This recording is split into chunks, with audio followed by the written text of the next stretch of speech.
Bienvenido a Saboreando la Palabra, el comentario a las lecturas de la Misa Dominical. Te habla el Padre Ángel Siapi, de la parroquia Cristo Redentor en El Paraíso, San Juan, Puerto Rico.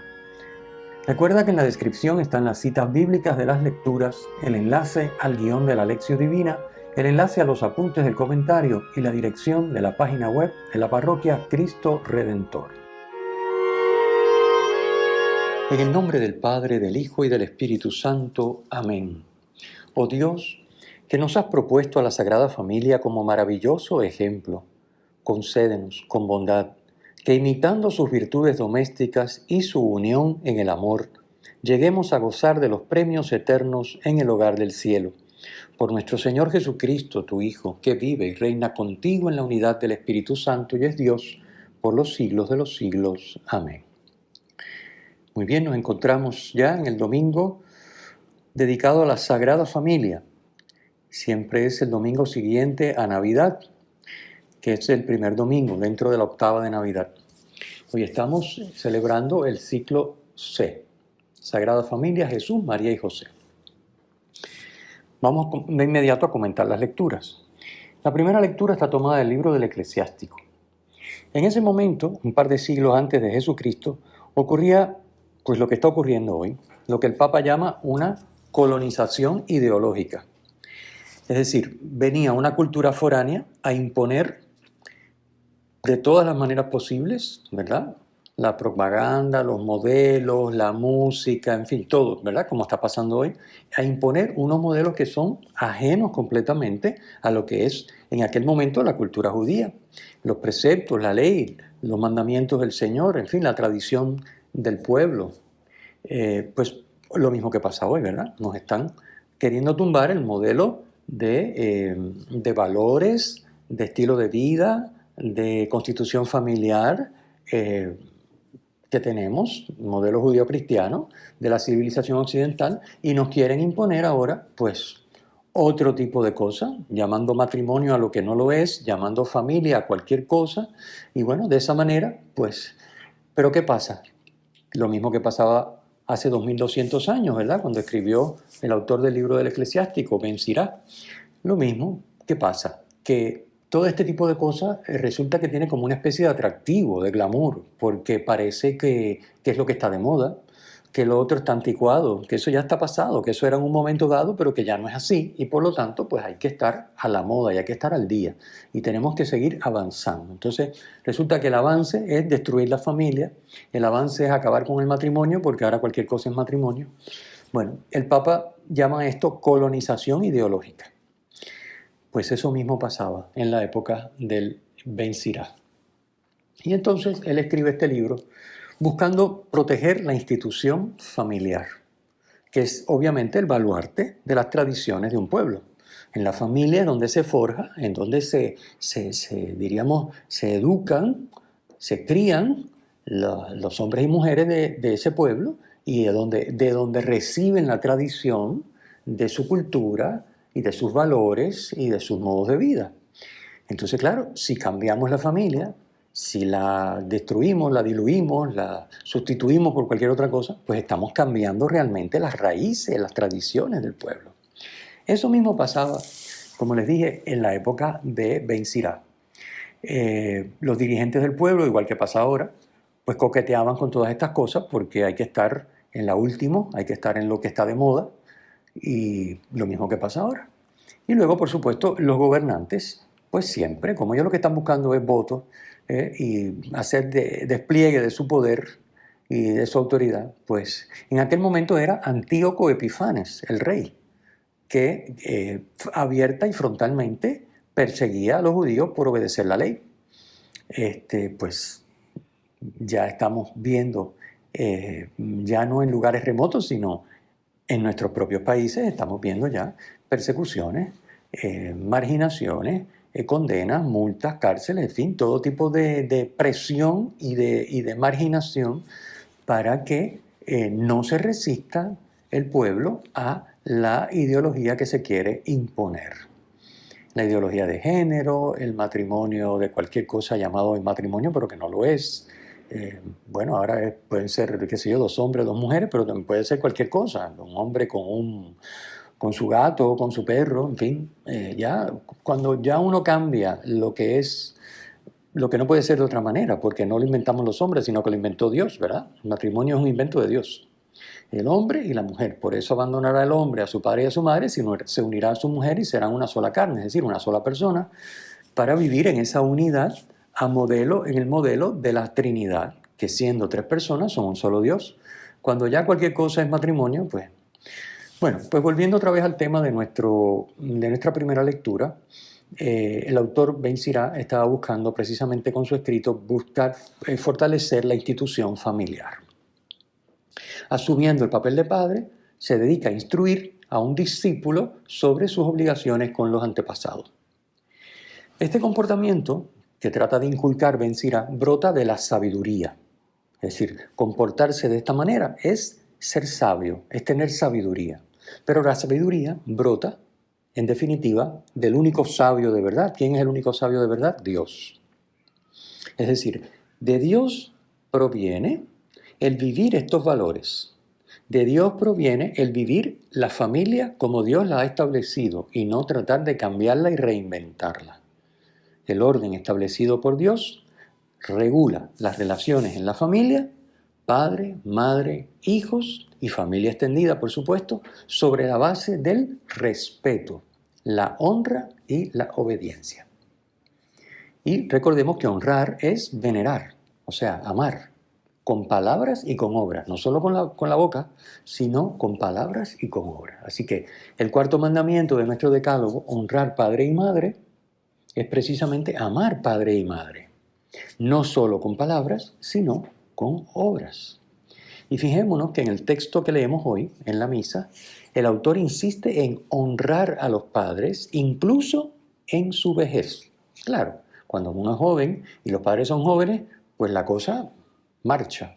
Pero cuando los padres ya empiezan a ponerse muy mayores y incluso, como dice el texto, cuando pierden el juicio, ya no son capaces de valerse por sí mismos, ya no ven las cosas claras, se confunden, se desorientan, pierden la memoria, en fin, lo que sucede con la ancianidad y la vejez, la edad avanzada. Honrar a los padres, honrar, amar, con palabras y con obras, y con obras. Estos son valores cristianos que en definitiva provienen de Dios. En definitiva, provienen de Dios. Hay que reconocer que obviamente solo quien teme a Dios, como dice la lectura, temer a Dios es una frase que en lenguaje bíblico lo que significa es amar a Dios, respetar a Dios, obedecer sus preceptos. Eso es el que teme a Dios. Recuerden que temer a Dios no es tenerle miedo a Dios, sino temor de Dios es respetar la voluntad de Dios y cumplirla, o sea, amar a Dios. Así que solo el que teme a Dios es capaz de valorar a sus padres. Solo el que teme a Dios es capaz de ver en ellos, aunque de manera imperfecta, porque todos somos seres humanos limitados y pecadores, ver en los padres el amor que Dios le tiene a esa persona. Ver en los padres el amor que Dios nos tiene a cada uno de nosotros requiere respetar a Dios, temer a Dios, buscar vivir en la voluntad de Dios. Y por su parte, los padres que también buscan vivir en la voluntad de Dios, que temen a Dios, están llamados a ser presentes, y de hecho así lo harán, con sus defectos y limitaciones para los hijos, a ser presente para los hijos la paternidad divina. Ellos se convierten en la presencia amorosa de Dios para sus hijos. Y habrá que reciprocar eso, como dice el autor, ya en la vejez. Cuando pierden el juicio, los hijos se convertirán en el amor visible y palpable de Dios hacia ese padre, a través de la persona de sus hijos. Por último, el versículo 14 de esta lectura tan hermosa dice que la compasión hacia el Padre no será olvidada y servirá para reparar los pecados. Este tema de reparación de pecados es muy importante.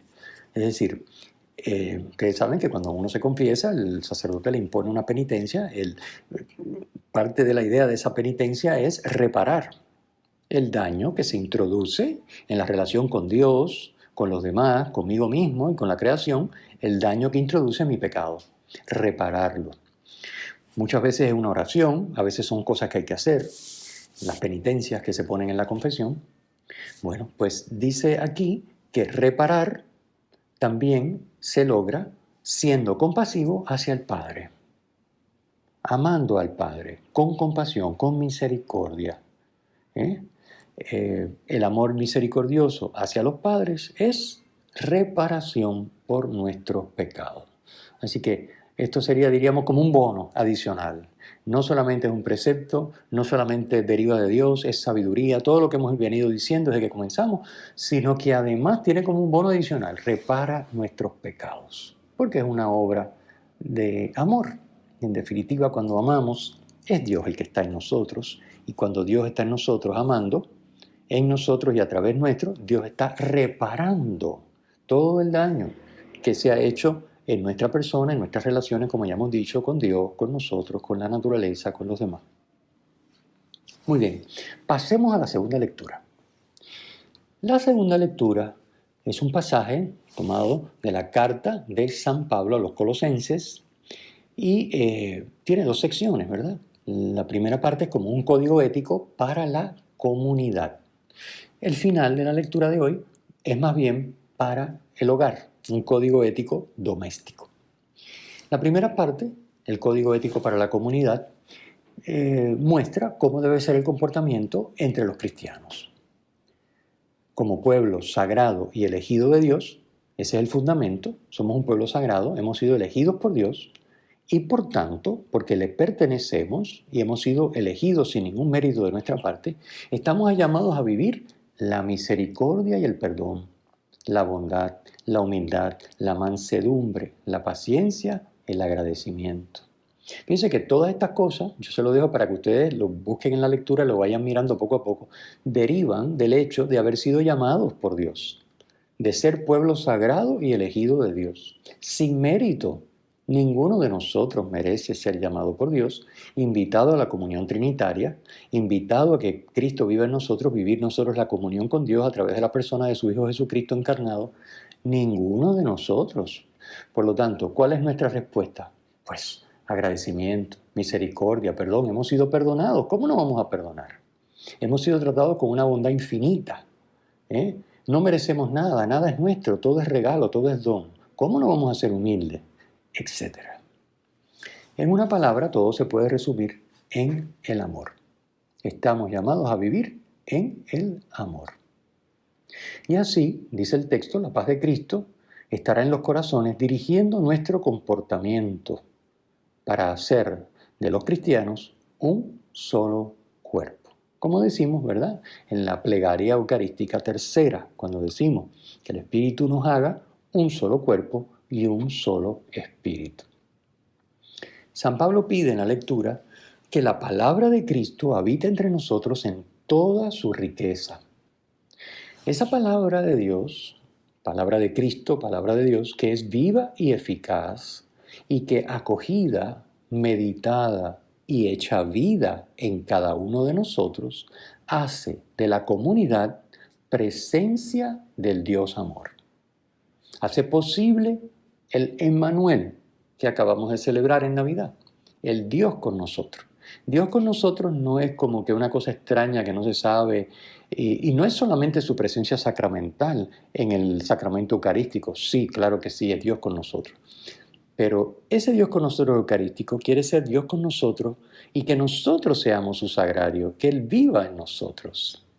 Entonces, la palabra de Cristo, acogida, meditada y hecha vida, hace posible que Cristo viva en nosotros. De ahí la importancia de practicar diariamente la lección divina. No me canso de recomendarlo.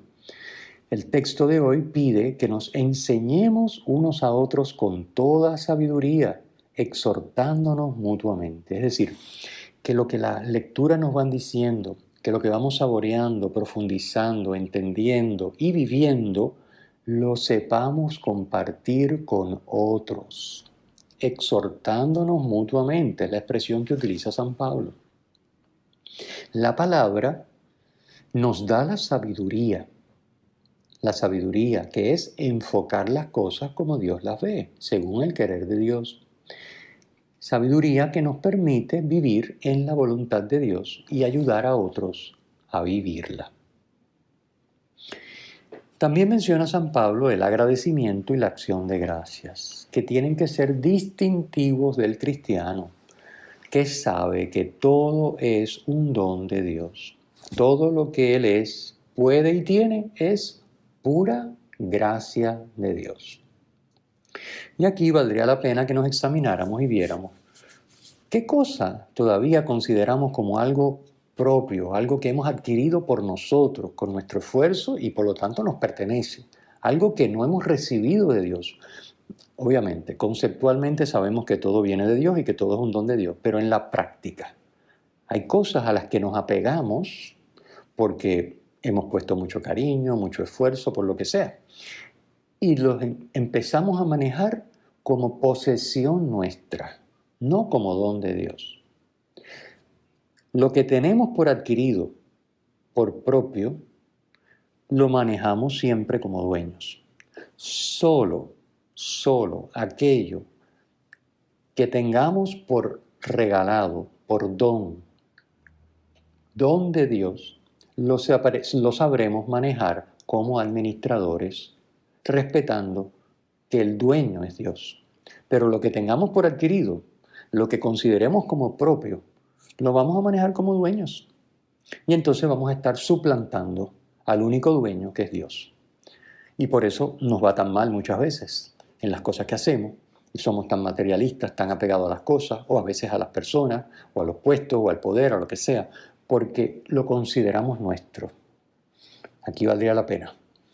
¿Cómo está nuestro agradecimiento ahora que estamos a punto de concluir el año y comenzar uno nuevo? ¿Cómo está nuestra acción de gracias al Señor? Que no sea simplemente con la lengua, que sea una acción de gracias con nuestra vida, porque sepamos que Dios es el único dueño y nosotros manejamos todo lo que somos, tenemos y podemos como administradores del único dueño que es Dios.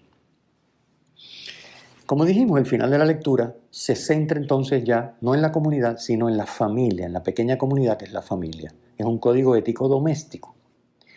Obviamente, hay que salvar la distancia cultural entre el texto que estamos leyendo y nuestra época, entre la época de San Pablo y nuestra época.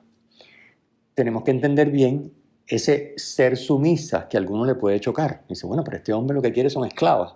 No. Recuerden que él está inmerso en una cultura donde la mujer es un cero a la izquierda. Los niños, ceros a la izquierda. Allí el único que cuenta es el hombre. Y de hecho, el hombre que tiene cierto estatus, que se desenvuelve, que por lo menos exteriormente cumple con la ley, sí, porque los demás son unos malditos, unos no van para ningún sitio, se están liquidados, no tienen acceso a la salvación porque no estudian, no estudian la ley, no cumplen la ley, en fin.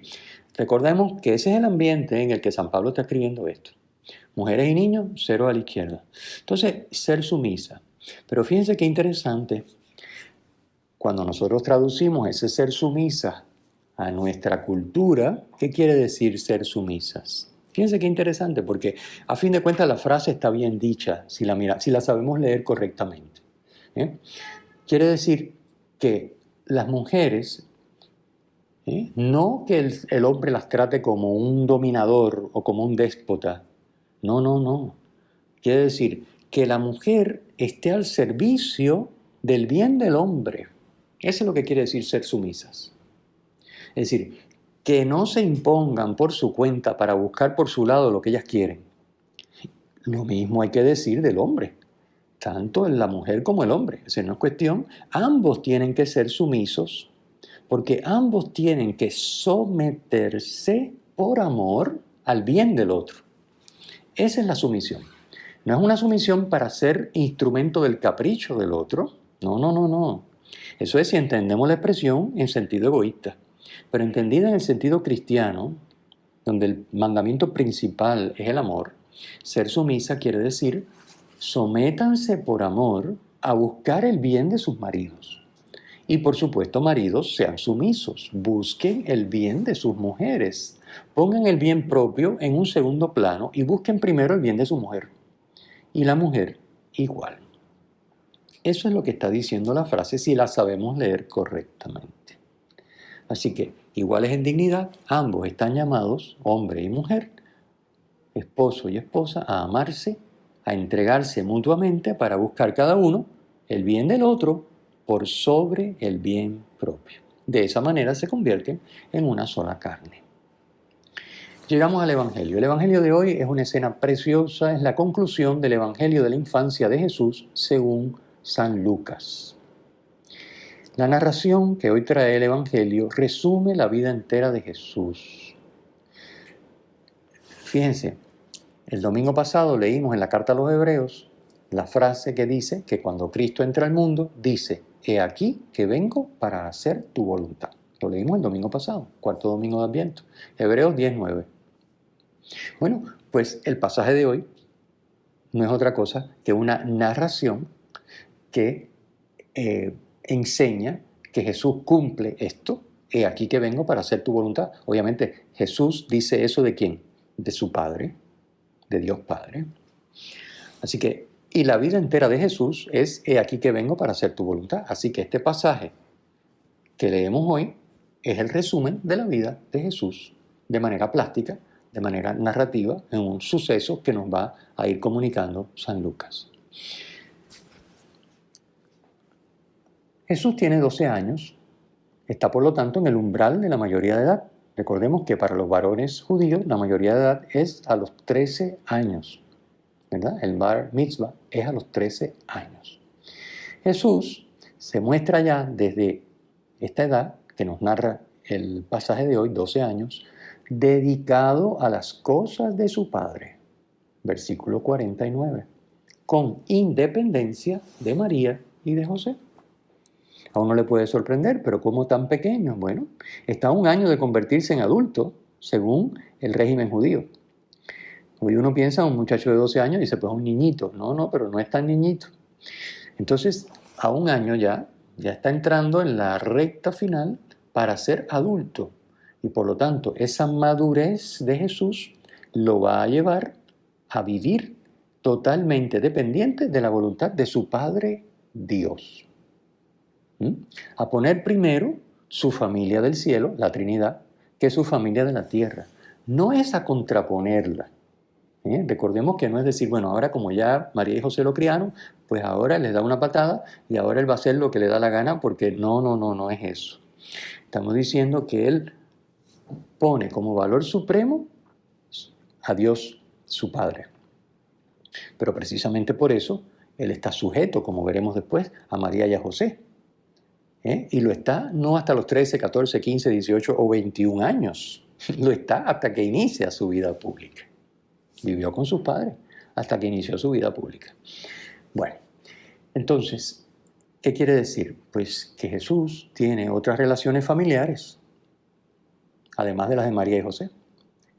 Y que esas relaciones familiares, en el seno de la Trinidad, quedan por arriba de las relaciones de su familia en la tierra. Jesús se va a encontrar con su Padre en la tradición de su pueblo, que queda representada por los maestros de la ley, con los cuales él está dialogando, discutiendo, conversando, y por el templo de Jerusalén, el lugar por excelencia donde Israel buscaba el rostro de Dios. Recordamos que en Génesis 2:24 se dice que el hombre abandonará a su padre y a su madre para unirse a su mujer, a su esposa. Jesús entonces, en este pasaje, está abandonando a sus padres. ¿Para qué? Para consagrarse a las cosas de su Padre, con P mayúscula. El pueblo, representado por los maestros de la ley, constituye en esta escena la esposa de Cristo. Jesús está cumpliendo lo que dice Génesis 2:24. El relato tiene muchos elementos pascuales que prefiguran la pasión. Esto también es una nota interesantísima. Los vamos a ir enumerando para que después ustedes con calma los puedan repasar. Primero, con su actuar, Jesús está cumpliendo la voluntad de su Padre Dios. Esto lo hace toda la vida, pero obviamente de manera especial en su misterio pascual. 2. Jesús se encuentra en Jerusalén para la celebración de la fiesta de Pascua. Lo mismo que sucede para su pasión, muerte y resurrección. 3. Jesús es interrogado por los maestros de la ley. También lo será en su proceso al final de su vida. 4. Jesús es causa de sufrimiento para los suyos. Lo es en el pasaje de hoy y lo será, por supuesto, en su pasión y muerte. 5. Sus palabras no son entendidas. No son entendidas hoy por José y María en el pasaje de hoy. No serán entendidas por los discípulos que no entienden de qué habla Jesús cuando anuncia su pasión y muerte. No serán entendidas, por todos los que lo rechazan, incluso por Judas, dice uno de los 12, que lo rechaza. Simplemente no le cabe en la cabeza el plan de Jesús, la voluntad del Padre y su deseo de amar, sin límites y sin condiciones. Así que sus palabras no son entendidas. Y por último, en el pasaje de hoy, Jesús es encontrado al tercer día. Ya sabemos, en los relatos pascuales, que a partir de la resurrección, que es al tercer día, comienzan la Magdalena, Pedro, los discípulos a encontrarse a Jesús. Así que fíjense todos los elementos pascuales que aparecen en el relato de hoy.